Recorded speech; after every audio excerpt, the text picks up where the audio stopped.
ফুচকা নামটা শুনলেই জিভে জল চলে আসে। রাস্তায় হাঁটতে হাঁটতে খিদে পেলে ফুচকা দেখে খেতে ইচ্ছে করবে। আজকে সেই রকমই একটা দিন হাঁটছিলাম, হঠাৎ করে ফুচকাওয়ালার সাথে দেখা। মশলা মাখা আলু, তেঁতুল জল, এগুলো দেখে ফুচকা তো খাবোই খাবো। সে ফুচকা খাওয়ার জন্য অধীর আগ্রহে দাঁড়িয়ে পড়লাম। ফুচকার সাথে ভাবলাম চুরমুরটাও নেব। চুরমুরটা বাংলা ছাড়া অন্য কোনো জায়গায় ফুচকাওয়ালার কাছে পাওয়া যায় না, বাট বাংলায় কিন্তু ফুচকার সাথে চুরমুর থাকবেই।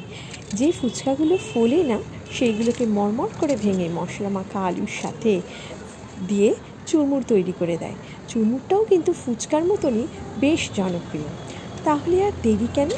দাঁড়িয়ে পড়লাম। বেশ কিছু ফুচকা খাওয়ার পর ঠিক করলাম চুরমুর খাবো। চুরমুরওয়ালাকে বললাম, বেশ ভালো করে চুরমুরটা মেখে দাও আর একটু ঝাল ঝাল করে মেখো।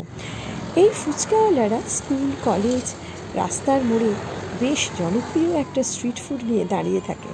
তো আমার মনে হয় ফুচকা হচ্ছে ইন্ডিয়ার মধ্যে সব থেকে মোস্ট পপুলার স্ট্রিট ফুড। তোমাদের কি মনে হয়?